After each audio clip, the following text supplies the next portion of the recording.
Welcome back to Old School Sports and our OOTP 23 playthrough of the Pittsburgh Pirates. If you've been paying close attention to the series, you know that this episode is supposed to be coverage of August and September of 2041 and our push for the playoffs. If you're looking closely, you can see it's already September 26th, 2041, and the playoff races have all been decided. We had put together about a 45-minute episode covering all of the excitement and the ups and downs of the playoff race, and unfortunately that file got corrupted.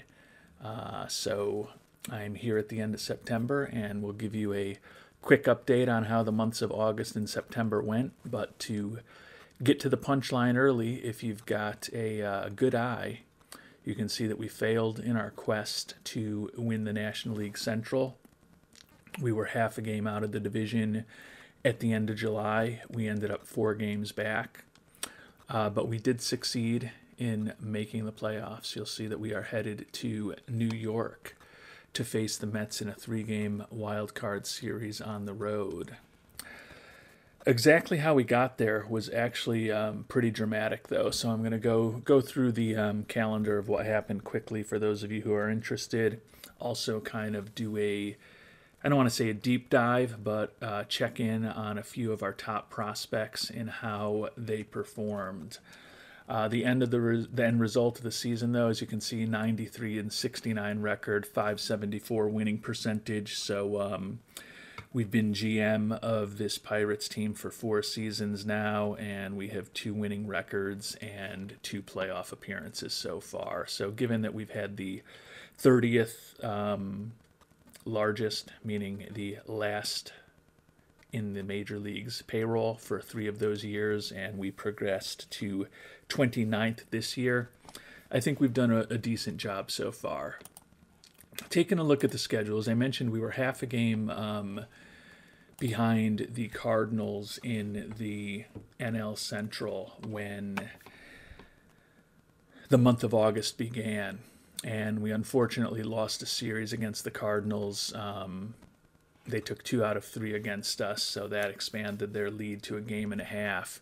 And then we kind of found this weird scheduling quirk where we were going to be playing nobody except the Cubs and the Giants for a 2-week period. And in each of those series, we took the first 2 or 3 games in the series and then lost the final game of the series when we were going for the sweep. But overall, it was still a very successful 2-week period as we put up a 9-4 record.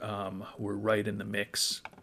Took 2 out of 3 at home against Cincinnati, and then we unfortunately went out to the West Coast facing a Padres team that was in a battle for the National League Central and lost 3 of 4 there.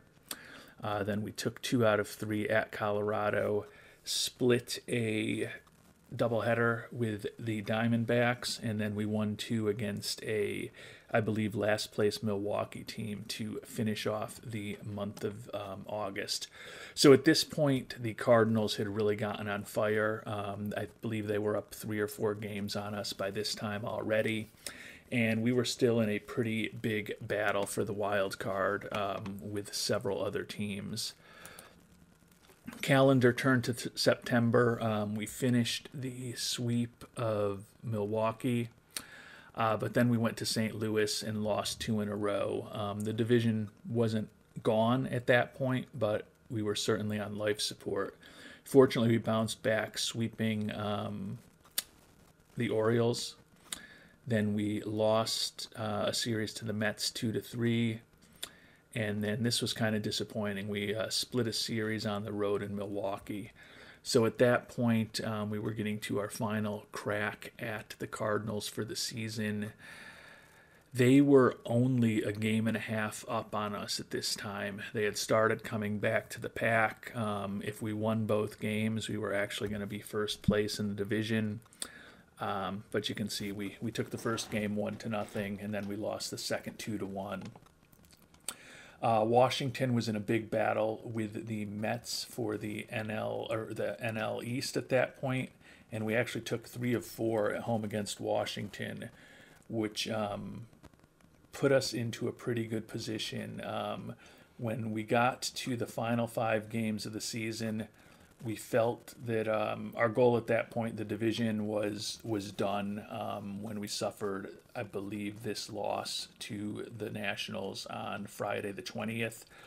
But we still had a shot at the first wild card, which would have meant that we were the 4th seed in the playoffs, and we would have had home field advantage for that series that ended up being against the Mets. And at the time I said I felt like if we won 4 out of our last 5 games, we would probably end up getting the number 1 wild card. And you can see we took 3 in a row, and then we faltered the last 2 games of the year. And ultimately in the standings, we ended up in a completely flat-footed tie with the Mets at 93 and 69, tied with them for the 3rd best record in the National League. Obviously, because the Padres are going to be the 3 seed as a division winner, it was between us and the Mets to see who was the 4th seed. And interestingly, both teams were 93 and 69. And when we look at the team versus team standings, the Pittsburgh Pirates and the New York Mets split the season series 3-3. So we were absolutely in a complete flat-footed tie. I don't know what the tiebreaker was at this point. I'm assuming they just flipped a virtual coin or something. But obviously we lost that coin toss, and it's a pretty significant coin toss that we lost because, as I mentioned, it means that we are going to be on the road for all 3 games of that wild card series. So the good news is that we are back into the playoffs, as I mentioned, for the 2nd time in 4 years, with a team with the 2nd lowest payroll and 2nd lowest budget in all of baseball. So that's really positive. The bummer is that if we had just won one of those last 2 games of the year, we would have 3 home games against the Mets rather than 3 road games against the Mets.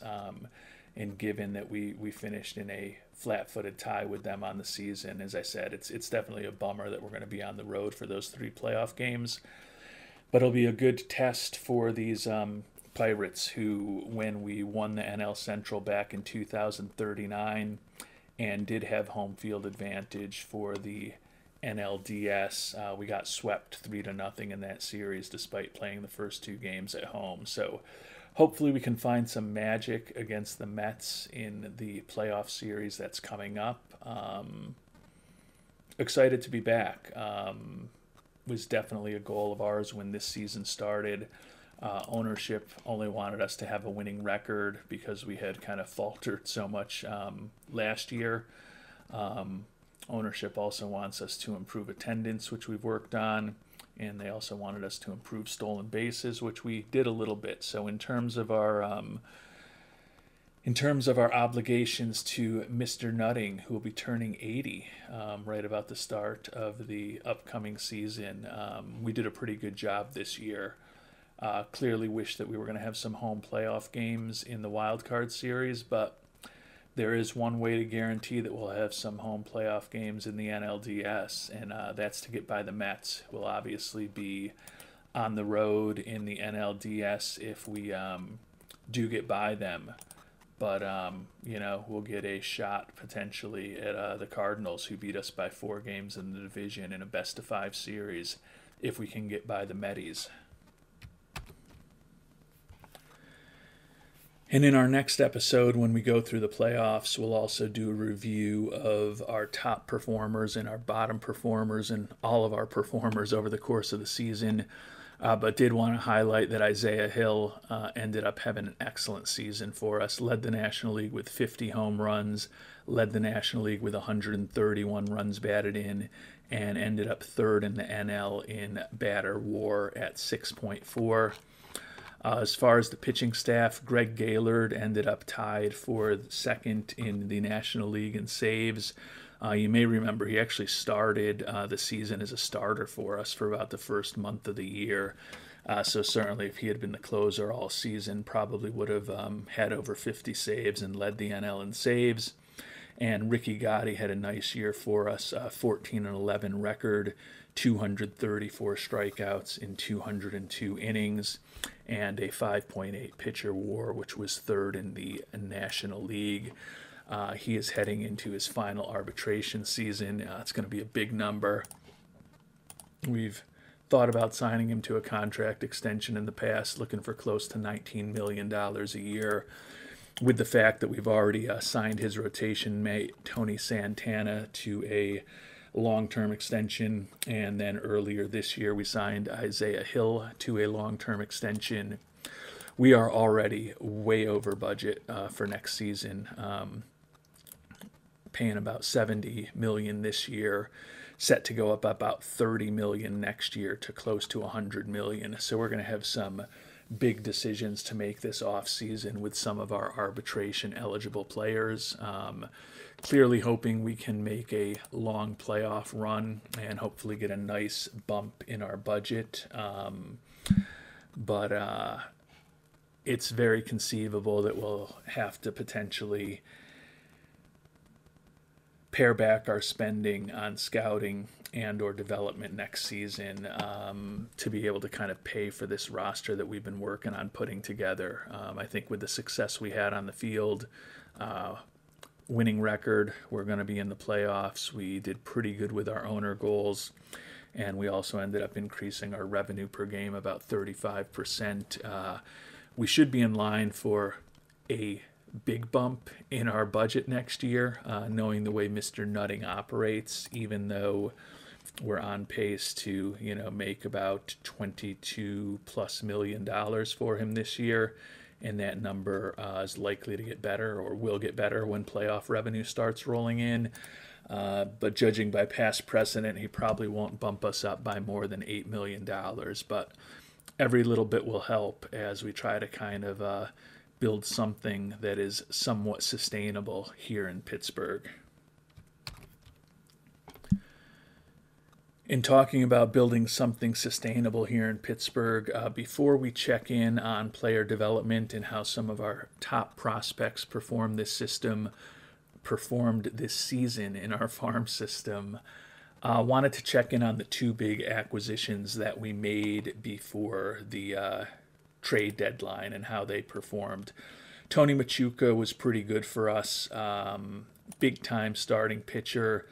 Was in his final season with the Twins. They wanted to deal him away. We put a package of good but not great prospects together to rent him for the remainder of the season, and he was pretty good for us. 5-2 record, 3.61 ERA with 100 strikeouts and just 16 walks over 82 1/3 innings.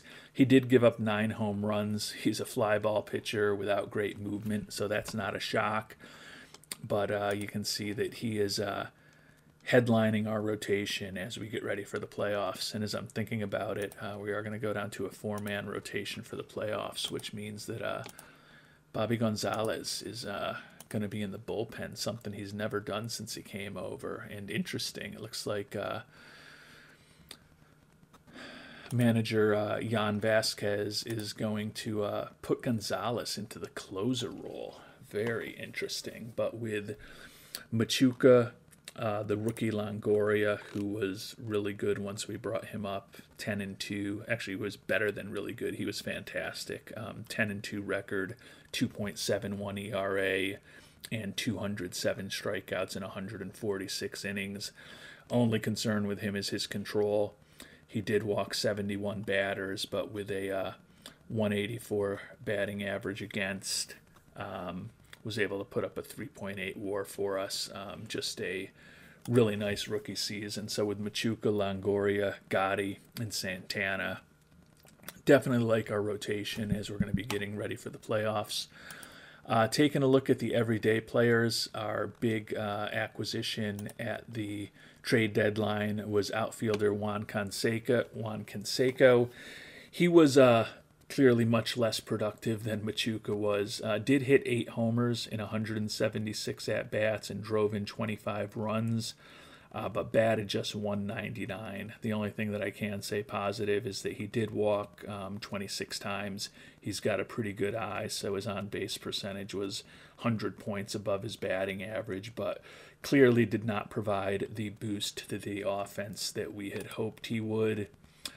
Looking at the overall statistics for the team over the course of the season, we still ended up 6th in runs scored. I had talked earlier in the season in previous episodes that I felt like with our pitching, if we were in the top 10 in runs scored, we would probably be a playoff team. We did end up being much better than that, 6th in runs scored. And it was probably fortunate because 5th in runs allowed was pretty much about as bad as I thought we would be. We had been 1st in runs allowed in 2039 when we made the playoffs. We slipped back to 2nd in runs allowed last season when we actually had a losing record because our offense was so bad. So we definitely focused this past off season on improving our offense. Clearly we did that, but our pitching did come back to the pack a little bit. That said, it was a pretty good season. After a slow start in March and April, we had a winning record in the last 5 months of the season. Really caught fire in June, July, and August with a 600 winning percentage or better in each of those 3 months. Tailed off a bit in September as the Cardinals ended up taking the division from us. But still a pretty solid season for these Pirates, and it's not over yet. So I mentioned in our last episode when we made those trades for Machuca and Canseco right before the trade deadline that I felt like when you've got a team like the Pirates this year that's in contention for the playoffs, you've got to go for it because you just don't know with a payroll like this when you're going to be back. We are trying to build something sustainable here, as I've talked about a lot. We're investing very heavily for a team with the 29th budget in baseball in our scouting and development, and I think that is paying dividends. You look at player development, we rank as the 4th farm system overall. I want to check in on a few of those top players. Most notably, Angel Aguilar, who was the first-round pick of the Pirates in 2037, the year before we took this team over, viewed as the number 9 prospect in baseball right now. You can see he's pretty much looking pretty close to Major League ready right now, although he still has a lot of untapped contact and home run power potential. Turned 22 years old at the end of August. And he's split this year between Double-A and Triple-A. Hit 263 in Double-A with 19 doubles, 17 home runs. And then we promoted him to Indianapolis. He struggled a little in Indy, hit just 237, did have 8 doubles and 6 home runs in 177 at-bats. He is a durable player, not great that defensively. He is 6'2", but just has such horrible infield ratings that his future is really as a left fielder or a DH. You know, we could play him in right field if we had to, but honestly, we don't even feel that great about playing him in left. But with the bat that he potentially has, his ETA in the majors is probably sometime next year. I'll probably be inclined to give him as much of a year of seasoning in AAA as we can, given that he does have a lot of work to do on his contact and home run power in terms of hopefully fully developing that potential. And I do feel that right now, with the fact that we have Hill signed up for the long term, Carbajal potentially coming back in center field, we've got Perkins, who we signed this past off season as a finding in right field. And then we do have Canseco, despite the fact that he was incredibly disappointing in the time we had him. He is signed for another season after this year. The Dodgers took on most of his contract. So we've got Canseco back next year at a very low level. And then we can potentially have Alfredo Velasquez back. So even though we will almost certainly be losing Ramon Herrera, who is going got a $7 million arbitration number that's going to be tough for us to handle next year, given our salary constraints. We've still got 4, if not 5, outfielders that we're going to be running back next season, so feel that we don't need to kind of push things bringing up Aguiar to the majors too soon. Henry Gonzalez is in a similar situation. You may remember him in our first year running the Pirates in 2038. We had lucked into the #1 overall pick in the draft. We had been the worst team the year before I took over, but it was obviously still just luck that the Pirates won the lottery. And Gonzalez is the player that we took #1 overall. He's viewed as the number 16 prospect in baseball, but honestly, I like him more than I like Mr. Aguiar. I like his glove better, clearly. I think he's got a little more speed. And although he probably will not have the same high-level contact and power that Aguiar does, the balanced batting profile that he can potentially have, especially with that great eye, I think is going to be incredibly valuable. He hit 289 down in AA, which is where he started this year. Only 8 home runs, and then we promoted him to Indianapolis right about the same time that Aguiar moved up, and he hit 266 in AAA. Only 4 home runs in 177 at-bats. His home run power still could be developed further, but similar to Aguiar, he's a player who could certainly play in the majors right now. Definitely expect to see him on the Pirates roster at some time next year. It's just a matter of when. And then last but not least, among our big-time outfield prospects, Alex Racho, who we took with the 4th overall pick in 2039, has not progressed as rapidly as the other guys. He split last year between A and high A ball. And given that he's just not developing incredibly quickly, we kept him in high A ball this year. And he hit only 242 there. He did have 36 doubles in 10 home runs. You can see his gap power is the one thing that has really developed, and he's got good speed. So that explains the 36 doubles. He's only 20 years old, so certainly not ready to give up on him yet, and he's still viewed as the number 29 prospect in baseball. But when you just look at where Aguiar and Henry Gonzalez, why did I want to call him Henry Hernandez? When you look at where Aguiar and Gonzalez are now, they're definitely further along than Ruacho, but they're also both 2 years older than him. So, perhaps I'm treating him a little unfairly. Last one of our top 100 prospects to check in on is Luis Flores. He was our international free agent signing a season ago.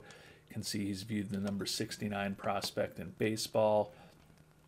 Pitched in rookie ball this past year. Finally, brought him up when he was 18 years old from the international complex, and he was 8-4, struck out 95 and 97 in a third innings, 3.51 ERA. So for an 18-year-old in rookie ball, pretty nice season. Would think he'll probably be back in rookie ball next year when he's a 19-year-old before moving him up. Like the work ethic, even though the rest of his personality is certainly not optimal, but definitely had a solid season down there in the DSL for us in his minor league debut this season. And one other player that I could check in on a lot of players, and actually we'll do a couple more quickly. Robbie Luces was a scouting discovery that we had at the end of our first season. Potentially a third baseman. I don't know that he's going to be a great third baseman. He can also play first. He's 6'1". Hit 272 in rookie ball this year. 8 homers, 239 at-bats. Certainly has a lot of growth to do and doesn't look like he's got as much potential as those other players that we've talked about. And then Sal Valadez is a player who we picked in the 2nd round of our first draft, right at the top of the round number, or the 2nd round of our Yeah, our first draft, 2038, at the top of the second round. Like the fact that he potentially had an arsenal of 6 pitches. Looked like he could have decent stuff, plus movement, decent control. Like the personality. Finally promoted him to A-ball this year at 20 years old. 5-16 record and a 5.14 ERA. Was definitely not an optimal season. I do feel like with his good work ethic, that he'll develop eventually into a competent major league starter. If he fully develops, he could be a really nice, number 3 guy. Even if he doesn't fully develop all 6 of his pitches, still think that he should be a back end of the rotation starter as a worst case scenario. So interested in seeing what he's going to do.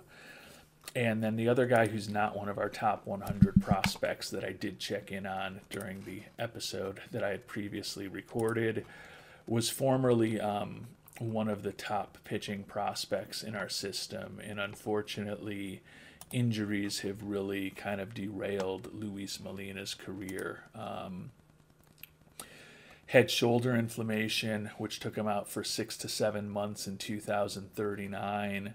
And then 2040 season, a torn flexor tendon in his elbow, which took him out for 11 months. So he came back in the middle of this season, ended up pitching 8 games, but only 16 innings pitched. Did put up a 3.38 ERA in AAA, but you can see his potential is only kind of a 1.5-star player at this point. And although his stuff is still decent because of a good fastball and splitter, there was a time when we thought he was going to be a 5-pitch starting pitcher, and his control is below average. His movement is only potentially average. To me, there's a pretty significant question of whether we'll actually end up pitching this guy in the majors ever. You can see that a few seasons ago, we thought this was a player who was going to be a 55 in terms of his stuff, outstanding movement with a 65, and at one point average control. Thought he could definitely be kind of a 3-star pitcher, and at one point he was looking like a 3.5-star potential pitcher at his best, with just incredible movement expected to be on his pitches at one point. Hasn't developed as much as expected, and certainly the injuries have had an impact on his development. So, there's a hope that maybe he'll catch lightning in a bottle and end up being closer to what we had hoped he would be. But he's also going to be turning 27 years old by the start of next season. So unfortunately, the injuries that have really derailed the last 2.5 seasons of his minor league career have also kind of turned him from a young prospect to I don't want to say an old guy, but a guy who's at the age where he's really not a prospect anymore. So it's been disappointing that Molina didn't develop, because when we first took over this team, I liked our starting rotation, and the thought was that we had Molina, and then Longoria was way behind him in the system, but he kind of had a stratospheric rise through the system over the past couple years and is now in the majors. But unfortunately, Longoria and Molina probably not going to be a dynamic duo for us, given that I just don't think Molina is that dynamic of a pitcher prospect at this point. So that is the abbreviated version of the Push for the Playoffs episode by these Pittsburgh Pirates. Obviously pleased that we are going to be in the playoffs. Looking forward to seeing what we can do against the Mets. We're on the road, as I mentioned, for all 3 games, but there's no reason with our pitching staff that we can't potentially shut them down. Taking a look at the matchup,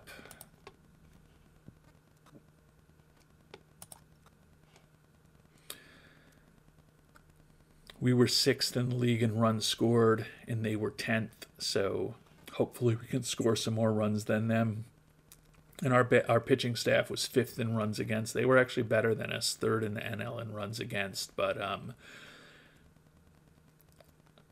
I got a good feeling about this series, and it's not like the matchups favor us, because you can see with Willis Caballero, Cassius Thomas, and Tristan Champion, they've got 3 pretty good pitchers who are going to be going up against us. But I've got a good feeling about the Pirates this year. Probably going to regret saying that, but we'll find out in our next episode whether we're able to finally win a playoff series and to get past the Mets in the NL Wildcard Series for 2041. Until then, thanks so much for watching, and hope you have a great day.